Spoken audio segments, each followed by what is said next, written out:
So you know how like in high school when you had to like draw a circle and then you had to draw this one little dot outside of the circle and draw like a two triangles to meet in that dot over there? Louis, what are you talking about?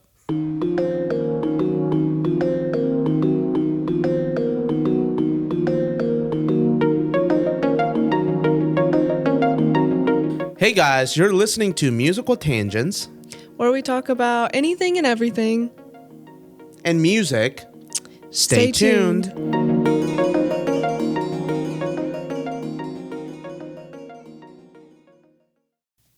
Since you kind of mentioned about your break being involved in like going to museums, seeing American artists, I did want to talk about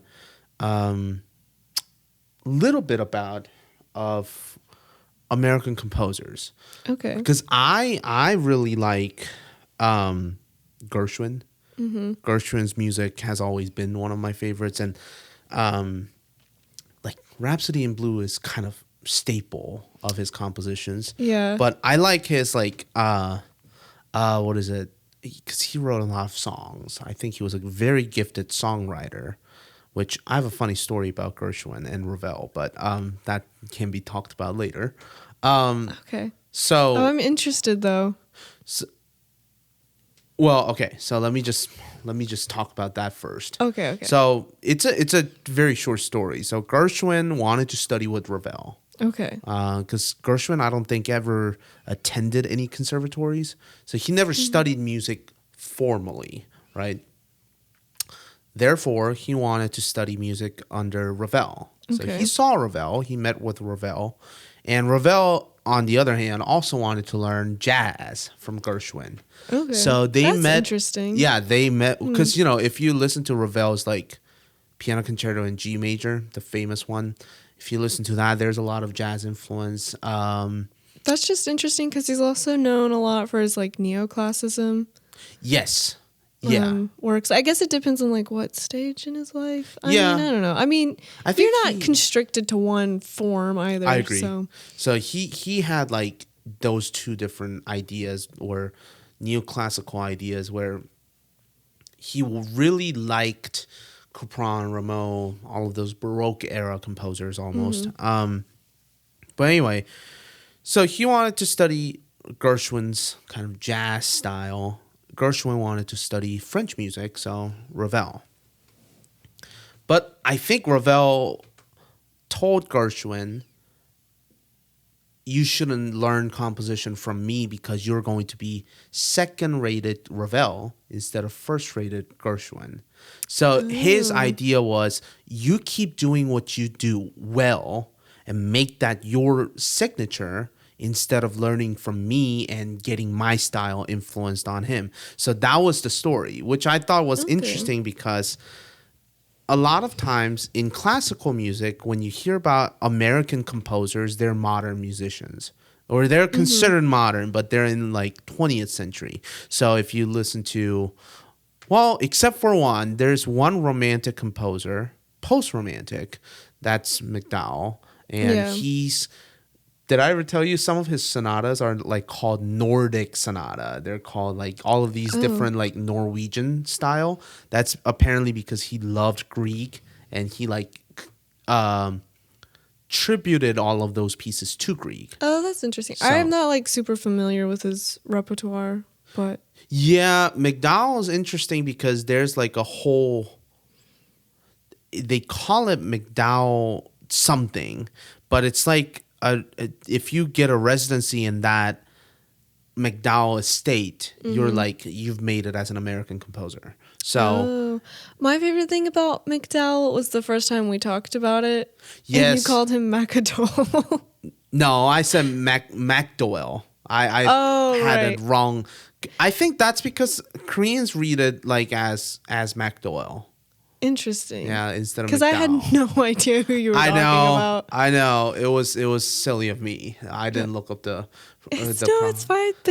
Those things happen. Yeah, but I butcher some names too. I don't like doing that. But anyway, I'm not saying that that's the worst mistake you can make. It's just it happens. But Yeah, he's like the only American composer that was prominently known in the Romantic era, or at least that I can think Oh, of. okay. In the Romantic era, Okay. not after Amy Romantic. Beach. Was she American? Yeah. She just went to Ireland, but she was born in the States. Oh, wow. Yeah. But she's like Huh, associated interesting. with like Irish composers because she went there and she like Ireland decided to Yeah. own her. she dedicated a bunch of pieces to Ireland. Oh, I see. So Is she at least Irish? Like, does I she think have so. Irish heritage? I think so. I'm not. I'd have to go back and check. But That's interesting. I didn't. I always thought Amy Beach was an Irish composer. Yeah, I But- think she moved there. I think she got married and he had like, and then she was widowed and he left her like a good sum of money to live off of. So she moved to Ireland and I think she composed a little bit over there, did a little bit of a European tour, and then I think she stayed in Ireland for the remainder of her life. I think that's how the story goes. Some may think Dvorak is an American composer because he's primarily known for his the Ninth Symphony, the New World, which he was Czech. Yeah. And he came here to study or not study. I think he came here to teach. And he was teaching composition and he was listening to all of these great music and he combined that into a symphony. Yeah. But the reason why I say like prominently 20th century is because I think there's a slight transition where musical world predominantly was German, French, Italian for the longest time. Yeah. So much of it. Predominantly. Yeah.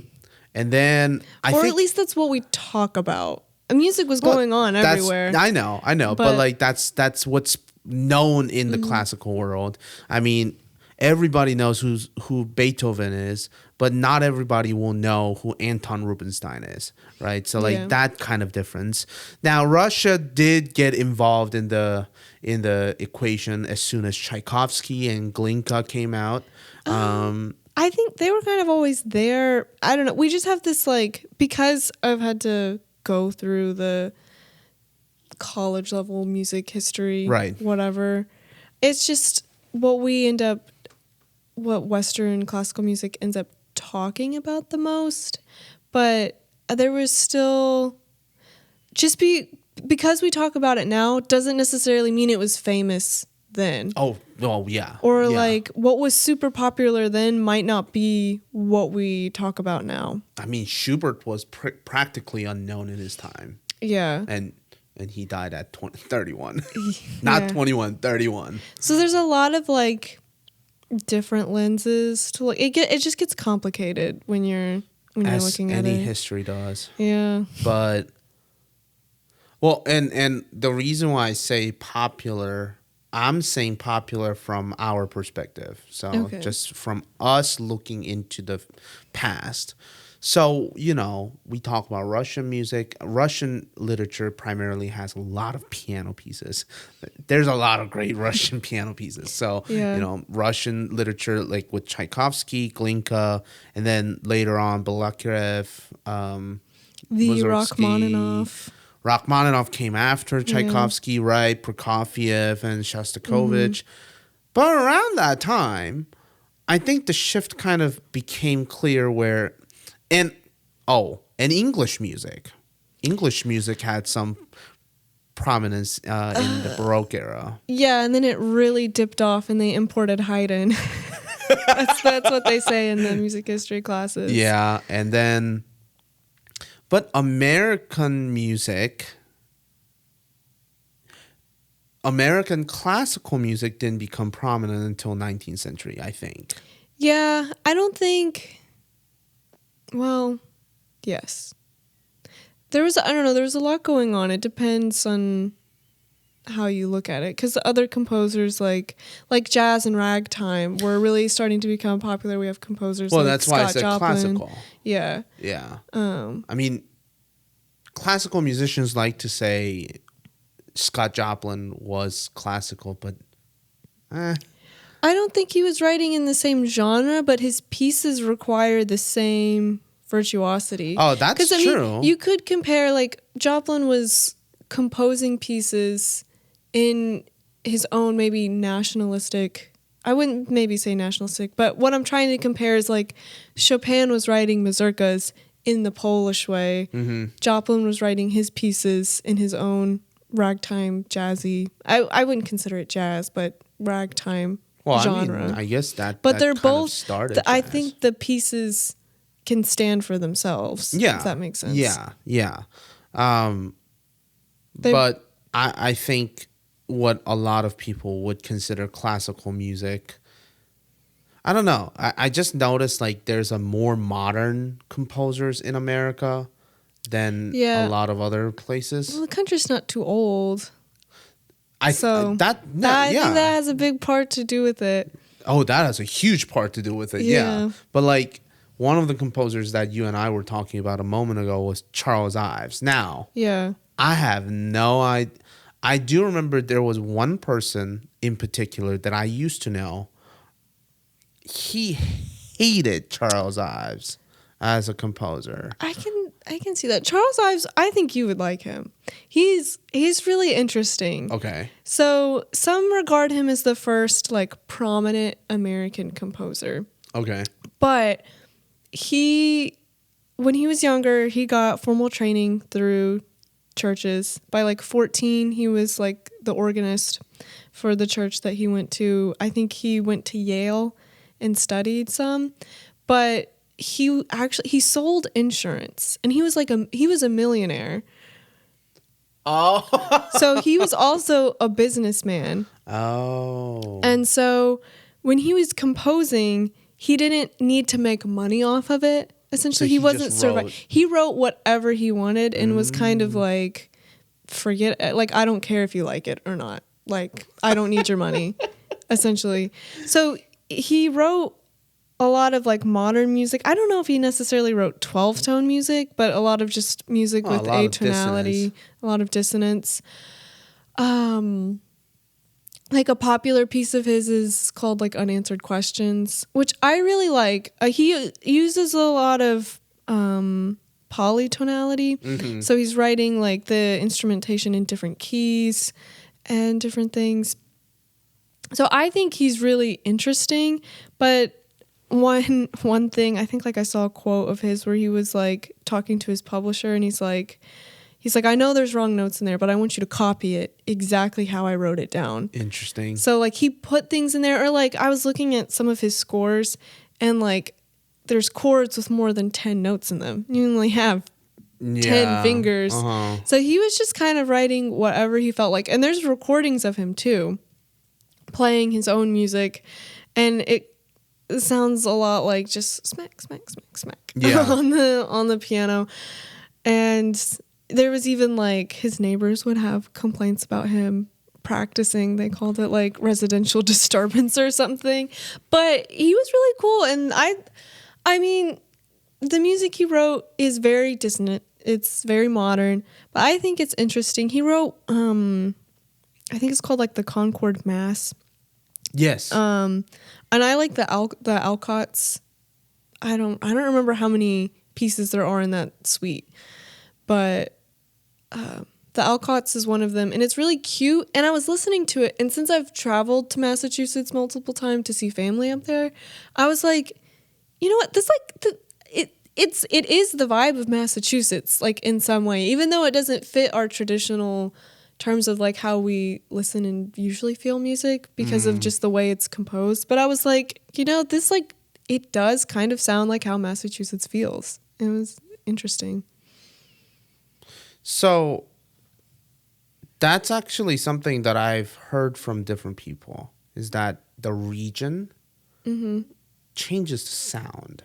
So I remember doing an interview with a composer, and he works in the States, but he's originally from England. And he said, there's something about English music that feels small and tight. he said, what did he say? He compared it to something. He said, so like the way you listen to music,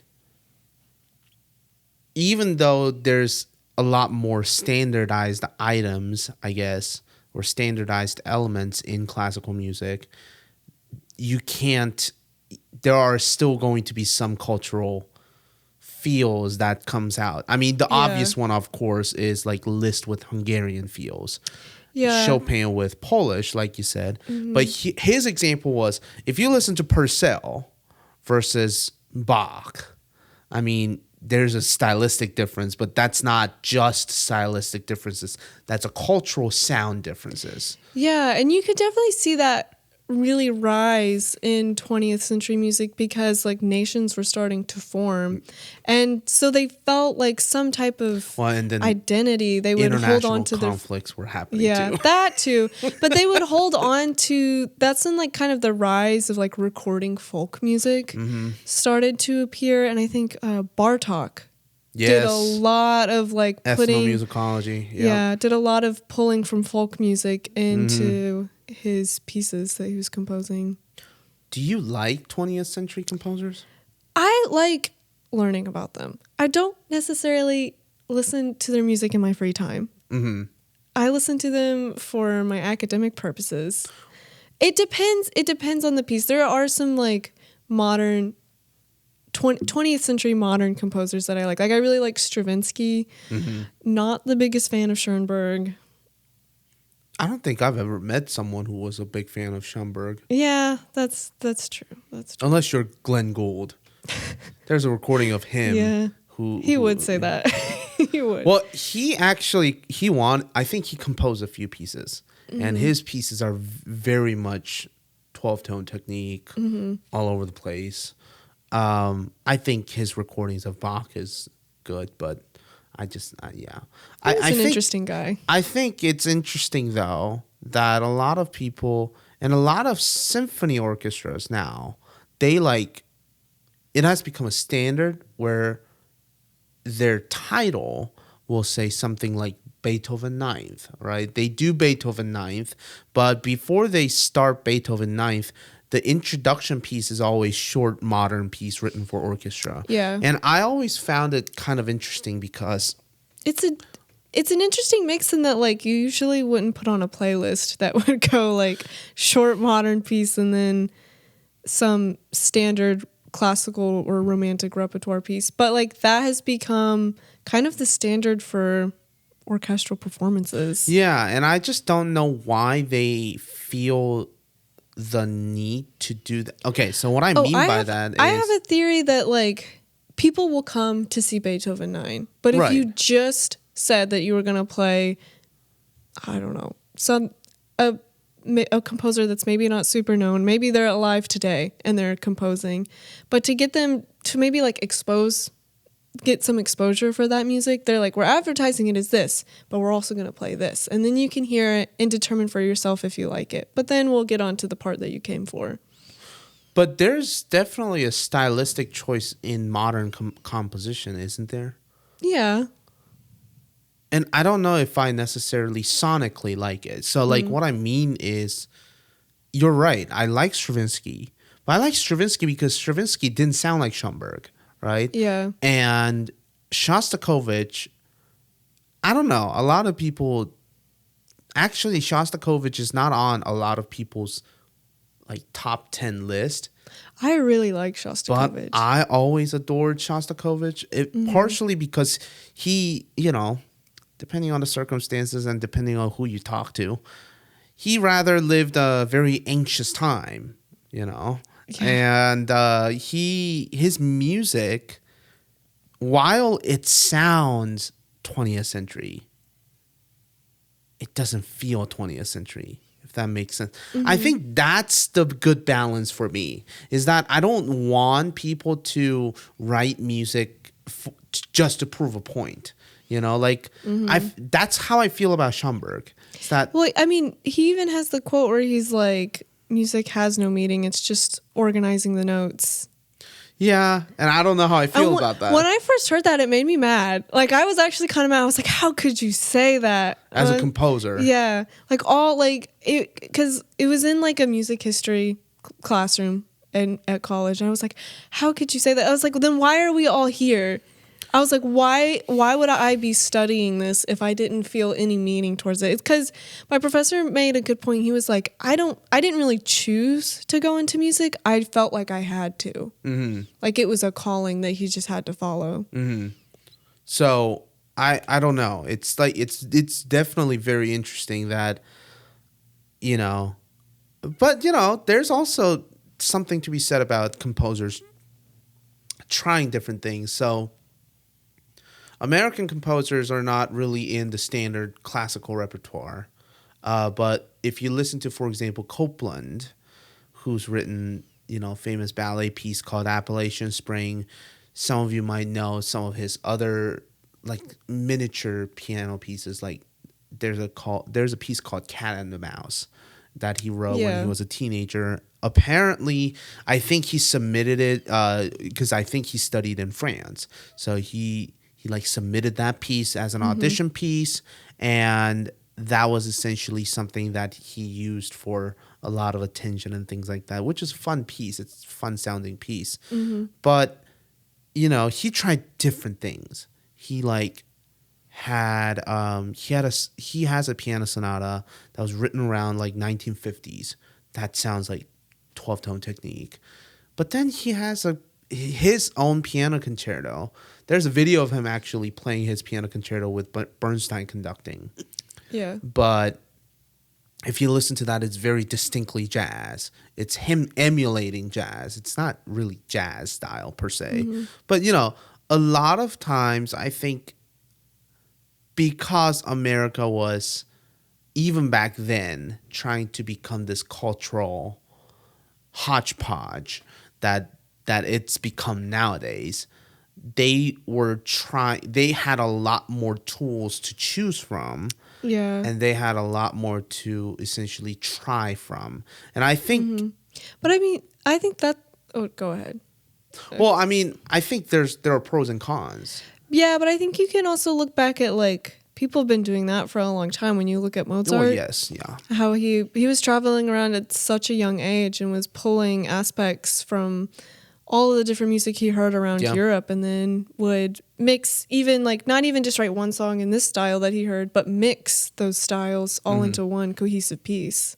But I think another benefit that America had that Mozart or all of these composers didn't, I think could have been the invention of recording.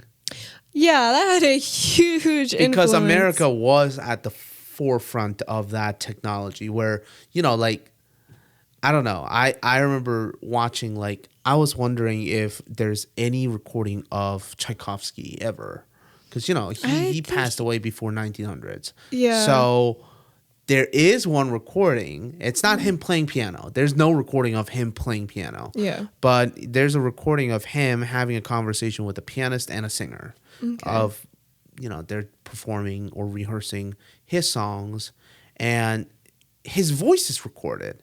But it's I have not heard this. who made that recording possible? Thomas Edison. Yeah. You know, well, maybe not directly Yeah. him, but, you know, he was the one who was. We all know what happened with Thomas Edison at this point, but, you know, like, so, you know, it's like American people were inventing these technology that were made available to the musicians around that time. So, you know, you have a recording of Rachmaninoff playing some of the pieces, Yeah. some of his own or some of Chopin. He was a fantastic piano player. And, you know, of course, Gershwin playing, and, you know, Charles Ives. I just think maybe that economic, because, you know, it does tie into like power eventually. Yeah. I think that's why they were able to make ways into the world of music like they did, you know. But I wonder if American musicians would have, or American composers specifically, within that specific style of classical music, I wonder if they would have made their names if it were not their recording technology, you know? That's a good question. Yeah, because I mean the concepts of like the recital hall and performance hall was just different in the U.S. because Yes. they just Yeah. weren't as well established. So I mean that's a good question to pose. So like, is prevalence just the reason why? Because they made it prevalent. Like, do you think that maybe had a play in American composers? Like, maybe if we didn't have recording technology, Copeland might not have been Copeland that he is. For example, like, would that Maybe. be possible? But I at the don't think same so. time, I think at that time you could still make a name for yourself without having to record Yeah. something. And they were also I read like a little book about this. And they were also obsessed with recording old music. Like I feel like I read somewhere that they made sure that it was either the CD or something could hold 90 minutes worth of music solely for the purpose that it could record all of Beethoven 9. yes, I've heard that. I've heard that before. Like they wanted to because the name was like Beethoven. They were like, we have to, these are so important to them, and they were like, we have to be able to record these. So Beethoven pieces are long, yeah, or yeah. symphonies. His Yeah. symphonies are longer. But I don't know. That time I find that like that early 20th century such an interesting time in classical music because I feel like everyone was veering off into a million different directions, but they were all under this luminous chokehold of the greats. Like they were all so we're never gonna be Beethoven, we're never gonna be Wagner, we're never gonna create something so big and important that they created. And they had this looming over them. Well, they were. I mean, people are always sentiment about the past.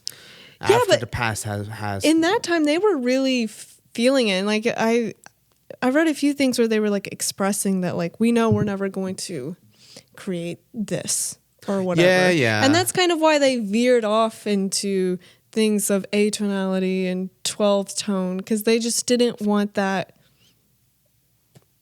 pressure. Oh, I see what you're saying. So, do you think atonality movement was essentially happening because they felt like? So it's not because tonal possibilities have run out. They didn't feel that way. It's Some of them did feel that way. Yeah, but like it's more or less to do with composers feeling like if I write tonal music, it's not going to be as good as Beethoven's. Essentially. Okay. That actually changes a lot of narratives that I've heard in the past because I always have heard about people saying that, well, after Beethoven, there was no tonal capacity. And like in the Austro-German culture too, not that Wagner wrote amazing music. I do not like him as a person. He was a horrible person, but it was definitely interesting. Yeah. Yeah. But for the Interesting would be purpose of like understatement. just talking about this, like in the Austro-German world, like Beethoven and Wagner were it. Yeah. Like, they were like Yeah. they were like almost like seen as like gods in the music world. There was Brahms. Yeah, but those two specifically, I mean, the Ring Cycle was such a huge work. Like, who's gonna write something that big? And like, how do you 4.5 hours match long. up to? And then there's 5 operas. It's not just one; it's 5.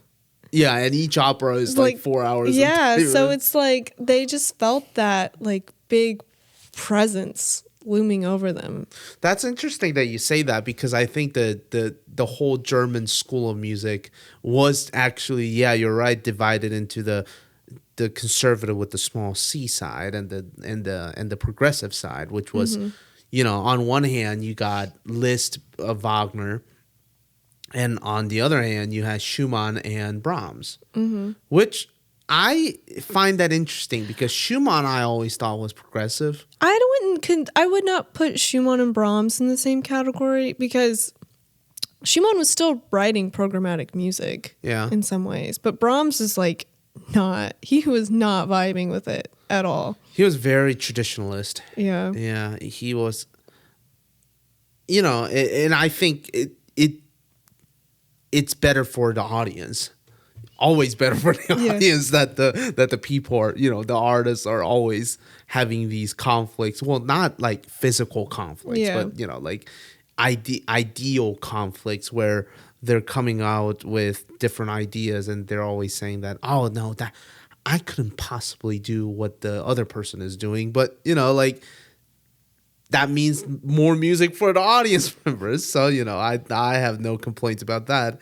And I think that's one of the reasons why. But going back to that idea of like Beethoven lumineering over top of them, I think that you can easily argue that that's still the case in today's music. So, like, not with Beethoven, but I remember people being like, you know, oh, Taylor Swift's tour was not like as prominent as Michael Jackson. And maybe that is true to a certain extent, but I think there has to be a proper appreciation, not over appreciation, but a proper appreciation towards the idea that at least she's trying to produce all of these concerts and performances without worrying about if they're going to, say, oh, she will never be Michael Jackson. She will never be Well, she's Madonna. not trying to be either of those. No, I know that, but like I'm just saying that as an example, like people looking back in the past and bringing those past artists essentially to the standard. I mean, I've seen more people compare it in like, not that they're comparing the two artists with each other, but comparing like, is she as popular as Michael Jackson was? Like, do people around the world know her name like they knew Michael Jackson's name in the 80s? And honestly, I would argue yes, that she is as popular. I'm not comparing their music together, but just in the fact that like, if you went to some random town somewhere and you said Taylor Swift's name, people would know who she was. I think it depends on where you go. But I'm going to disagree with that. I'm going to respectfully disagree with that. I mean, okay. Well, and part of it is because I think Taylor Swift has to do world tour now. She is doing a world tour. Is she? I think so. She was in Tokyo before the Super Bowl. Oh, I don't remember. And she was in Brazil like a few weeks ago. Well, I'm just saying that because in Korea, it's like they like know who Taylor Swift is, but none of them know her music or anything like that. On the other hand, Michael Jackson was huge because I think Michael Jackson liked Korea, so he visited there like 3 times in his world tour and things like that. So that's why I said like Taylor should go to Korea as well. Yeah, maybe she's not as worldwide as I think. I mean, in the States, she's a phenomenon. Okay, but also let's think about this. How old is she? Is she in her 30s now? I don't remember. She's young. She still has many years to come. So she will have opportunities to become that big. And quite frankly, again, I've said this multiple times. I think I like her songs. Like Cardigan. Oh my gosh. Oh my God. Not Cardigan. What's that album? Folklore. I like still listen to Folklore at times because I'm like, this just feels right. Yeah. I wouldn't say I'm a Swiftie, but I'm not like someone who's like against Taylor Swift. I would say I'm just indifferent. I'm like, okay, good for her, I guess. I think a lot of people who don't like Taylor Swift is probably because of the followers that she has. Yeah, I guess I think they can be overwhelming. It's like religion. Like Gandhi said, I don't mind Christ, I just mind Christians.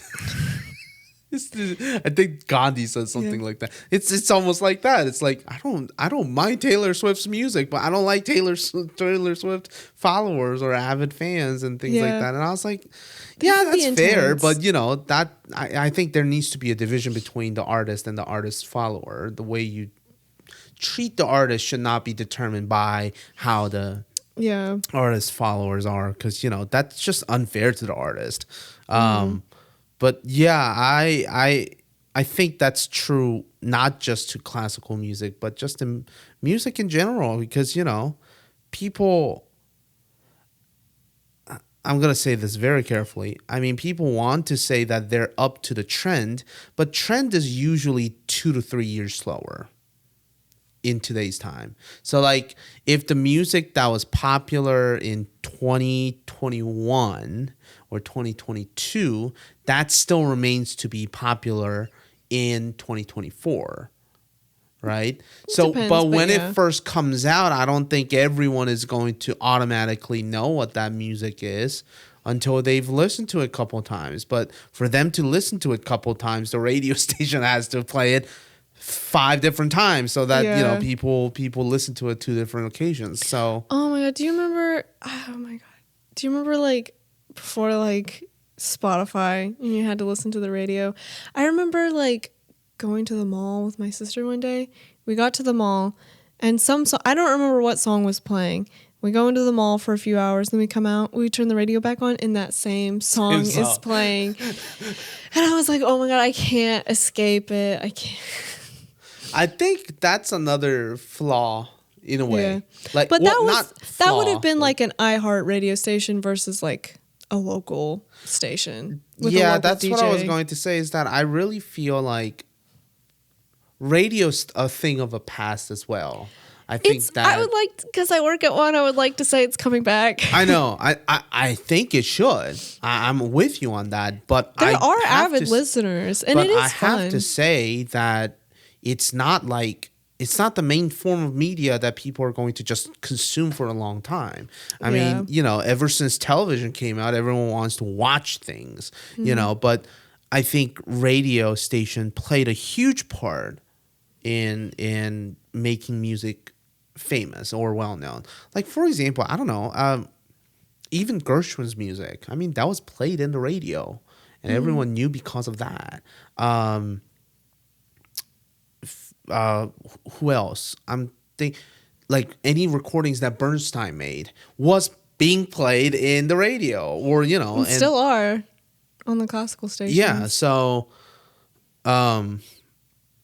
but I think that's where I think we have changed our ways of consuming music, and I think that has a lot to do with it as well. But yeah, I think modern music is okay, but there's definitely Okay. well, Yeah, no, I'm just. I think it's there are funny. some composers that I definitely prefer. If you Mm-hmm. since you didn't know who it was, I really encourage you to listen to Barber. Barber's an interesting composer. He's actually 20th century, so like he was born in like 1903. Okay. So he's probably one of the great American composers, or at least like I think he is considered to be, because he wrote concerti and things like that, where a lot of classical musicians could play. But Gershwin, of course, has to be one of them. Yeah. Bernstein tried. But he wrote West Side Story. Well, not if, in traditional classical sense. I don't think a lot of people accept him as a great American composer. But I agree. don't know. I agree. I haven't, like Bernstein's music. Yeah. So I haven't really looked into, like, if he did. Speaking of Bernstein, did you watch Maestro? not yet. I have to. I watched it and then I got tired and paused it, and I was going to go back to it, and I just haven't gone back to it. So I haven't finished the movie. But I have a lot of thoughts, I think. It just felt weird to watch it as a music student because we talk about him all the time. Like when you're a music student, because he is, the first prominent American conductor. Yeah. So when you watch a movie about his personal life, it just feels weird because it doesn't necessarily feel like I know him, but I feel like just knowing a lot about his work and then looking at his musical life, it felt weird watching it Oh, really?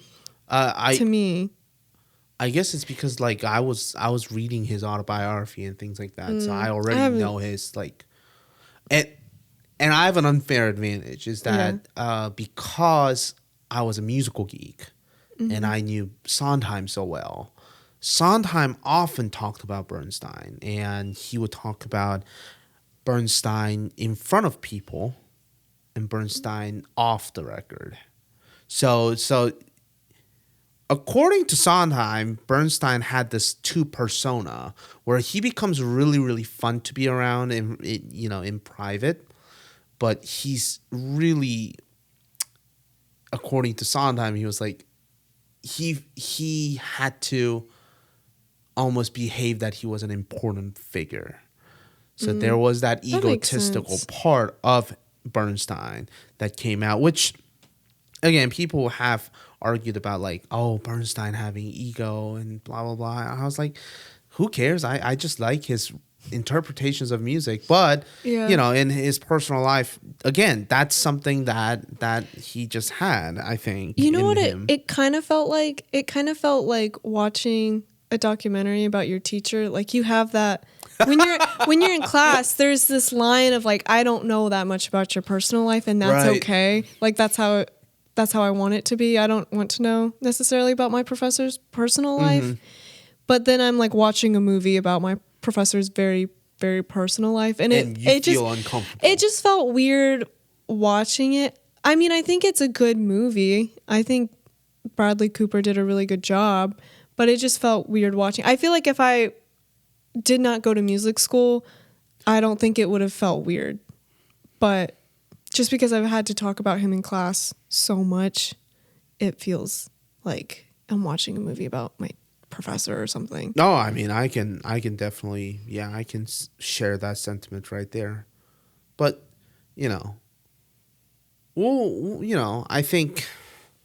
I think it's definitely interesting seeing a public figure that we only know from works and hearing about their personal lives. That's always interesting. I'll admit that. More often than not, I do read about a composer or a musician that I Yeah. like, and I try to find out more about them. And it's Yeah. I can't help it. It's like I'm drawn to the person, so I try to do that, and but I think I don't know. It's just interesting. It's just interesting because Yeah, for sure. 20th century composers and modern musicians definitely have more exposure to the public, and public can access their information a lot more easily. So, but well, it's always fun talking about these. It is. I think talking about like 20th century composers is always really fun. There's more to Because talk about. we just know more versus like we know about Bach, but like what do we really know? Like it was like several hundred years ago, so it's Oh like, yeah. But even Bach, if you think about it, he's not that old. no, and that's crazy to think about. Yeah. Oh yeah. So it's gosh, there's so much more to talk about Yeah. there. But well, it Well, was. come back next time. Maybe we'll talk about it some more. Oh yeah, we'll definitely do. So, all right. Until next time. Bye.